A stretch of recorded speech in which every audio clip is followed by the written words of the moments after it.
The early life and formation of a genius. Isaac Newton was born on Christmas Day 1642 in the small hamlet of Woolsthorpe, England. His arrival was dramatic. He was so small and frail that his mother later recalled she thought he could fit inside a quart mug. His father, a farmer also named Isaac Newton, had died 3 months earlier, leaving him fatherless before he had drawn his first breath.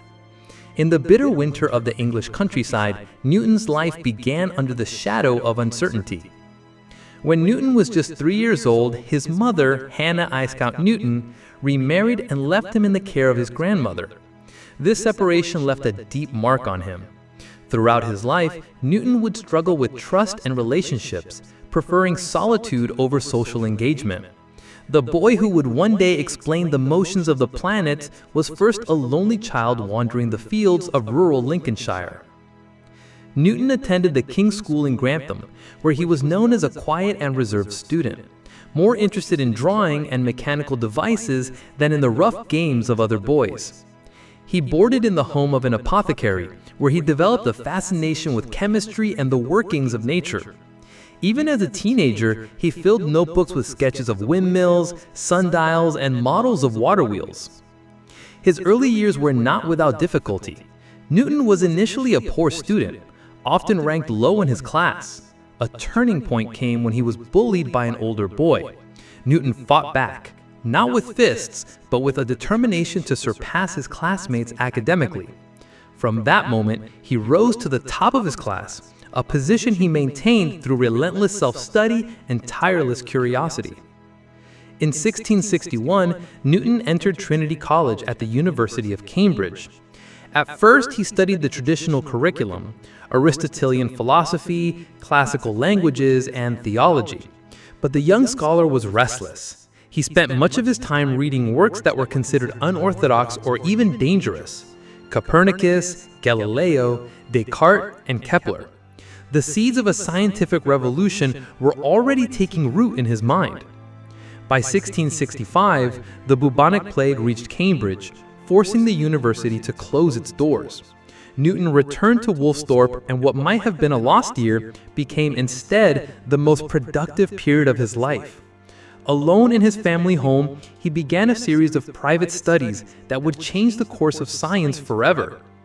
It was during this time that Newton began formulating the basic principles of calculus, a new form of mathematics that would allow him to describe change and motion with unprecedented precision. He also conducted experiments with light, using prisms to split sunlight into a spectrum of colors, challenging the prevailing belief that white light was pure and unalterable. Legend has it that during this same period, Newton observed an apple fall from a tree in his garden. The story has been romanticized, but the essence is true. This simple observation led him to consider why objects fall to the earth and whether the same force might govern the motion of the moon and planets. From this seed grew his theory of universal gravitation. Newton's solitary work in Woolsthorpe between 1665 and 1667 is now referred to as his Annus Mirabilis, or Year of Wonders. In less than 2 years, he laid the foundations for calculus, optics, and the law of gravitation. These ideas would take decades to refine, but their origin lay in the quiet of the English countryside, far from the lecture halls of Cambridge. When Newton returned to the university in 1667, he was no longer just a diligent student. He was a man carrying the keys to unlock the mysteries of the universe. His professors recognized his extraordinary abilities, and he was soon elected a Fellow of Trinity College, setting the stage for a lifetime of discovery. The rise of a scientific titan. Back at Cambridge, Newton's brilliance quickly caught the attention of Isaac Barrow, then Lucasian professor of mathematics. Barrow, recognizing Newton's extraordinary talent, resigned his position in 1669 so that the young scholar could succeed him. Newton, at just 27 years old, now held one of the most prestigious chairs in the academic world, a role that would give him both authority and a platform for his revolutionary ideas. One of Newton's earliest major contributions as a professor was his work on optics. Using a series of ingenious experiments with glass prisms, he proved that white light is composed of all the colors of the visible spectrum. This finding challenged the dominant theories of light, particularly those of René Descartes, and set Newton apart as a bold, independent thinker. Newton's optical discoveries were not just theoretical. He designed and built the first practical reflecting telescope, using mirrors instead of lenses to eliminate chromatic aberration. His design produced a clearer, sharper image than anything previously achieved, and it earned him membership in the Royal Society in 1672. Yet even as he was being honored, controversy was brewing. His published paper on light and color drew criticism from Robert Hooke, one of England's most influential scientists. Hooke claimed that Newton's theory was flawed, and that he himself had conducted similar experiments earlier. This dispute ignited a rivalry that would simmer for decades, with Newton becoming increasingly defensive and secretive about his work. Newton's temperament was famously difficult. He had little patience for what he saw as ignorance or opposition, and he could harbor grudges for years. His clashes with Hooke were intense, often personal, and they shaped his approach to publishing. Newton would hold back his greatest ideas for fear of criticism and misinterpretation. Despite the disputes, Newton continued to push forward. His next great challenge was to understand the force that governed both falling apples and orbiting planets. The question was deceptively simple: why does the moon not fall to Earth, and why do planets follow curved paths around the sun? Newton suspected that a single universal force was at play. Drawing on the work of Johannes Kepler and Galileo Galilei, Newton began to mathematically describe the motion of bodies under the influence of gravity. He imagined a force extending across space, decreasing in strength with distance, yet never disappearing entirely. If his calculations were correct, the same force pulling an apple to the ground kept the moon in its orbit. By the mid-1670s, Newton had the core of his gravitational theory, but he hesitated to publish. His tendency toward isolation deepened, and he withdrew from much of Cambridge life, burying himself in his studies. He explored not just mathematics and physics, but also alchemy, biblical prophecy, and theology, subjects considered fringe by many of his contemporaries. Newton's alchemical pursuits, while unscientific by modern standards, reflected his belief that nature's secrets were hidden and interconnected. He saw himself not just as a scientist, but as a decipherer of God's creation, seeking the hidden code that governed all reality. In 1684, Newton's quiet life was interrupted by Edmund Halley, the astronomer who would later have a comet named after him. Halley visited Newton to discuss the laws of planetary motion and was astonished when Newton claimed he had already solved the problem years earlier. Pressed for details, Newton produced the mathematical proofs that would become the basis for one of the most important books in history. This collaboration with Halley led directly to the writing of Philosophiae Naturalis Principia Mathematica, or simply the Principia. Newton worked tirelessly on the manuscript, refining his laws of motion and gravitation into a unified framework that explained the movements of the heavens and the earth alike. The Principia, published in 1687, was an intellectual earthquake. It introduced the three laws of motion, principles that still underpin modern physics, and described gravity as a universal force acting between all objects. For the first time, the cosmos could be understood through precise mathematical laws rather than mystical speculation. The reaction was profound.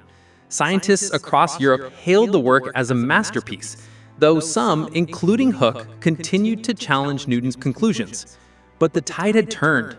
Newton's vision of a universe governed by natural laws had taken hold, and it would shape science for centuries to come. The Principia also marked a personal transformation for Newton. He was no longer a reclusive scholar hidden in Cambridge. He was now the most celebrated scientist in the world. But fame brought new challenges, as his position at the center of scientific debate exposed him to more public criticism and political entanglements. In the years following the publication, Newton became increasingly involved in the affairs of the Royal Society, eventually rising to its presidency. From this position, he wielded immense influence over the direction of English science. sometimes to the benefit of discovery, and sometimes to settle old scores. Even at the height of his success, Newton's drive to uncover deeper truths did not wane. He saw each solved problem as a doorway to another mystery, and his relentless pursuit of knowledge would lead him into both remarkable discoveries and bitter disputes in the decades ahead. The power, politics, and paranoia of Sir Isaac Newton. Following the monumental success of the Principia, Newton's life took a significant turn. In 1689, he entered politics, serving as a member of Parliament for the University of Cambridge. Although his time in the House of Commons was brief and largely uneventful, he reportedly spoke only once to ask for a window to be closed. It marked the beginning of his public life beyond pure science. Newton's increasing prominence brought him into contact with England's elite, including members of the royal court. His reputation as a scientific genius opened doors, but it also exposed him to the world of influence, patronage, and political maneuvering, a world very different from the academic cloisters of Cambridge. In 1689, Newton entered politics, serving as a member of Parliament for the University of Cambridge. Although his time in the House of Commons was brief and largely uneventful, he reportedly spoke only once to ask for a window to be closed. It marked the beginning of his public life beyond pure science. Newton's increasing prominence brought him into contact with England's elite, including members of the royal court. His reputation as a scientific genius opened doors, but it also exposed him to the world of influence, patronage, and political maneuvering, a world very different from the academic cloisters of Cambridge. In 1696, Newton accepted a new and unexpected role, Warden of the Royal Mint. This position placed him in charge of England's currency at a time when counterfeiting was rampant. Newton approached the task with his characteristic thoroughness, reorganizing coin production and personally overseeing the pursuit of counterfeiters. His dedication to the mint was not merely administrative. Newton took an almost detective-like interest in tracking down forgers, going so far as to disguise himself and gather intelligence in London's taverns and back alleys. His relentless efforts led to the arrest and execution of several notorious criminals, further cementing his image as a man of action as well as intellect. By 1699, Newton was appointed Master of the Mint, a role he would hold for the rest of his life. Under his leadership, Britain's currency system was stabilized, and the quality of coinage improved dramatically. Yet this new chapter in his life pulled him further away from the frontiers of pure scientific research. In 1703, Newton was elected President of the Royal Society, finally replacing his longtime adversary, Robert Hooke. Some accounts suggest that Newton used his position to erase Hooke's influence from the Society's records, even removing his portrait. Whether out of personal animosity or a desire to reshape the Society's legacy, Newton now had unrivaled authority in British science. With his leadership came an era of both progress and control. Newton championed research that aligned with his vision while marginalizing those who challenged them. His disputes were no longer just academic debates. They were battles for dominance in the scientific community. One of the most famous of these conflicts was with the German mathematician Gottfried Wilhelm Leibniz over the invention of calculus. Both men had developed similar methods independently, but accusations of plagiarism flew in both directions. Under Newton's presidency, the Royal Society conducted an investigation that unsurprisingly favored Newton's version of events. The Newton-Leibniz controversy divided European mathematics into two camps: British mathematicians loyal to Newton's methods and continental scholars aligned with Leibniz. The rift slowed the exchange of ideas, and arguably delayed mathematical progress in Britain for decades. Despite these contentious episodes, Newton continued to be showered with honors. In 1705, he was knighted by Queen Anne, becoming Sir Isaac Newton. This was a rare distinction for a scientist at the time and symbolized his transformation from reclusive academic to national figure. Yet fame and power also seemed to deepen Newton's natural tendency towards suspicion. He guarded his reputation fiercely and often saw conspiracies where none existed. His private writings from this period reveal a man deeply concerned with loyalty, legacy, and divine purpose. In his later years at the Mint and the Royal Society, Newton focused increasingly on administrative duties and theological study. He poured countless hours into biblical chronology, convinced that the scriptures contained coded messages about the end of the world. To him, science and religion were not separate realms, but two paths to the same ultimate truth.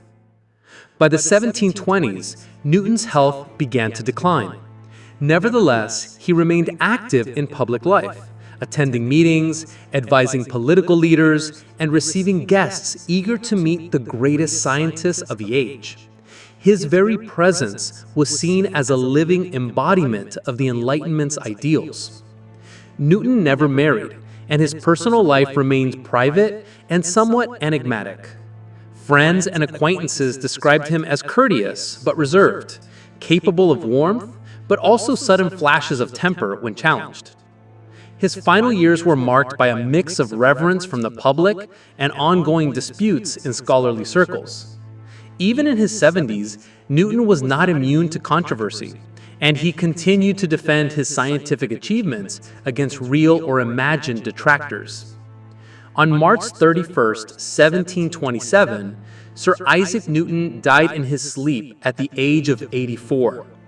He was buried with great ceremony in Westminster Abbey, an honor usually reserved for monarchs and statesmen.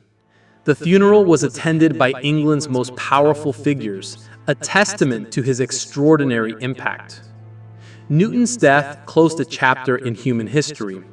He had transformed the way we understand the universe, marrying mathematical precision with a vision of cosmic order. His laws of motion and gravitation became the foundation of physics. His work on optics changed how we see light, and his intellectual legacy influenced generations of scientists, philosophers, and thinkers. Yet Newton the man was as complex as his theories, brilliant, ambitious, combative, and deeply human.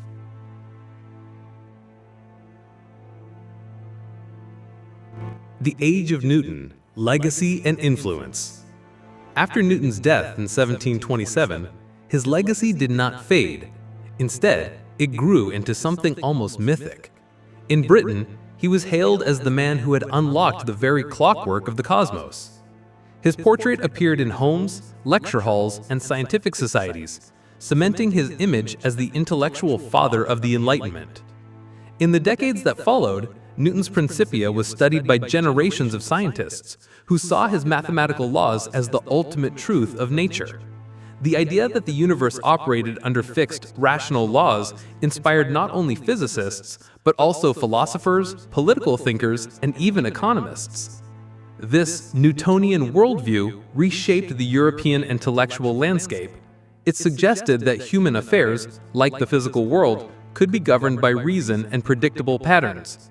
Governments, legal systems, and social theorists began to see themselves as engineers of a rational society. Newton's reputation was carefully cultivated by admirers and institutions. The Royal Society promoted him as the greatest of all scientists, a symbol of Britain's intellectual supremacy. His burial in Westminster Abbey reinforced the idea that science could stand alongside religion as the pillar of national greatness. Across the Channel in France, Newton's ideas sparked fierce debate. While many embraced his theories, others, particularly followers of Descartes, resisted the Newtonian model of gravity acting at a distance. But as experiments confirmed his predictions, the opposition weakened, and Newton's physics became the foundation of European science. The spread of Newton's ideas was aided by popular works such as Voltaire's Elements of Newton's Philosophy, which simplified his theories for a broader audience. Voltaire and other Enlightenment figures saw Newton as the ultimate example of reason triumphing over superstition. By the mid-18th century, Newtonianism had become a cultural phenomenon. Public lectures demonstrated experiments with prisms, pendulums, and telescopes, thrilling audiences who wanted to witness Newton's laws in action. Science was no longer just for scholars. It was entertainment, education, and national pride.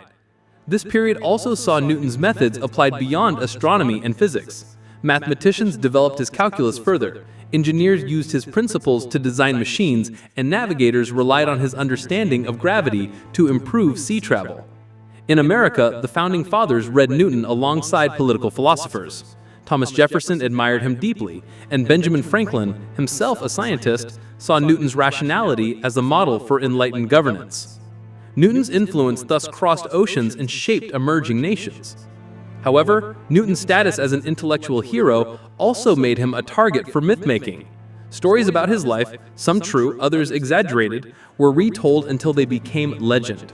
The tale of the falling apple, for example, became symbolic of sudden inspiration, even though the reality was far more complex. By the 19th century, Newton's scientific framework seemed unshakable. His laws of motion and universal gravitation explained everything from planetary orbits to the behavior of cannonballs. Textbooks presented his theories as complete and final, the bedrock of physical science. But as his fame grew, so did scrutiny. Historians began to uncover the less celebrated aspects of his life, his alchemical experiments, his obsession with biblical prophecy, and his fierce rivalries. Newton was no longer just a saint of science. He was a human being with contradictions. In art and literature, Newton appeared as a figure of almost divine wisdom. Romantic poets such as William Wordsworth both admired and questioned the mechanical view of nature he inspired. To some, Newton's laws revealed the beauty of the universe. To others, they stripped away its mystery. Meanwhile, scientific progress continued to build on Newton's foundation. Astronomers refined his calculations, chemists adopted his experimental rigor, and mathematicians expanded his methods. For over 200 years, no one could challenge the authority of his physics. Even as the Industrial Revolution transformed society, Newton's vision of a predictable, ordered universe gave reassurance to an age of rapid change. His name became synonymous with precision, innovation, and the power of the human mind. In classrooms around the world, young students learned about Newton not just as a historical figure, but as the model of what a scientist should be: curious, disciplined, and relentless in pursuit of truth. By the late 1800s, Newton's laws were applied to everything from steam engines to bridge construction. The expansion of the British Empire carried Newtonian science to colonies and trading posts, spreading his influence to the farthest corners of the globe. However, by the end of the 19th century, faint cracks began to appear in the Newtonian worldview. New discoveries in electromagnetism, thermodynamics, and atomic theory hinted that the universe might be more complex than Newton's equations allowed. But for now, his framework still reigns supreme. Newton had become more than a man. He was a monument.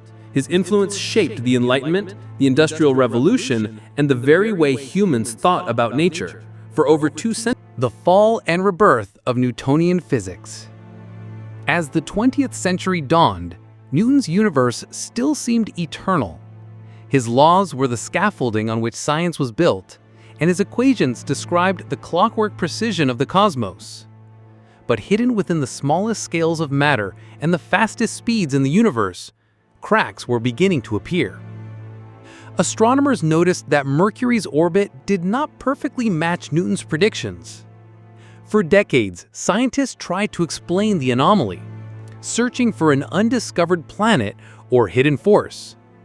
The mystery lingered until Albert Einstein unveiled his theory of general relativity in 1915, a revolutionary model that redefined gravity itself. Einstein did not dismiss Newton. Instead, he expanded upon him. Newton's gravity had been a force acting at a distance, but Einstein's vision saw it as the curvature of space and time. It was as if the universe's machinery had been revealed in a deeper, more intricate way. Meanwhile, in the realm of the very small, quantum mechanics shattered the Newtonian ideal of predictability. The subatomic world did not move like a precise machine, but behaved according to probabilities and uncertainty. For the first time in over 2 centuries, Newton's framework no longer described all of reality. To some, these scientific revolutions seemed to dethrone Newton. Yet many physicists argued that his work remained the bedrock of science. His laws were still accurate for everyday life, engineering, and space travel. Einstein and quantum physics simply took over where Newton's rules no longer applied. In this way, Newton's influence persisted even in the face of new paradigms. NASA engineers still used his equations to calculate rocket trajectories. Architects designing skyscrapers relied on Newtonian mechanics to ensure stability. Airplane pilots depended on it for flight navigation. Culturally, Newton's story gained new significance. He became the symbol of human progress, proof that with reason, observation, and mathematics, humanity could uncover nature's deepest secrets. His life was studied in classrooms not just as history, but as a model for intellectual achievement. Even Einstein acknowledged his debt to Newton. In speeches and writings, Einstein referred to standing on the shoulders of giants, echoing Newton's own famous phrase. The lineage of modern science was clear. Newton had lit the torch that others carried forward. In the mid-20th century, the space race rekindled global fascination with Newton. Television broadcasts explained how Newton's laws of motion made moon landings possible. Children watched rockets rise from launch pads, each powered by mathematics Newton had written centuries earlier. By the late 20th and early 21st centuries, Newton's image adorned stamps, coins, and even the British £1 note. Museums dedicated exhibitions to his discoveries, and scholars continued to unearth manuscripts revealing his private obsessions with alchemy, theology, and prophecy. The complexity of Newton's personality became part of his enduring mystique. He was no longer seen as a flawless genius, but as a deeply human figure, brilliant yet secretive, methodical yet obsessive, a man whose mind spanned the scientific and the mystical. Popular culture embraced Newton in unexpected ways. His laws were referenced in films, literature, and even marketing campaigns. The falling apple remained a universal symbol for sudden inspiration, used by everyone from educators to technology companies. In academic circles, historians examined how Newton's ideas fit into a broader story of human thought. He was not an isolated genius, but part of a chain of discovery stretching back to ancient Greece and forward to modern physics. His genius lay in synthesizing the work of others and pushing it to new heights. Even in the digital age, Newton's methods, observation, experiment, and mathematical reasoning remain the foundation of scientific research. Whether in particle physics or climate modeling, scientists still followed the path he had carved. Newton's life story also became a mirror for the tension between science and belief. His deep religious convictions and fascination with prophecy challenged the stereotype of the purely rational scientist, showing that the boundaries between science and spirituality could be more fluid than modern thinkers often assume. In education, Newton's legacy was secure. His laws of motion and universal gravitation were still taught in high schools worldwide, forming the first step into the world of physics for millions of students each year. As the 21st century progressed, new discoveries such as dark matter, dark energy, and the expanding universe continued to reshape our understanding of reality. But in many ways, these were extensions of the same quest Newton had begun: to understand the rules by which the cosmos operates. Today, Isaac Newton stands not just as a historical figure, but as a timeless symbol of curiosity and intellect. His ideas may have been refined, expanded, and in some cases surpassed, but the foundations he laid remain unshakable. In the end, Newton's genius was not that he had all the answers, but that he knew how to ask the right questions. That spirit, the fearless search for truth, ensures that his influence will never fade no matter how far science advances.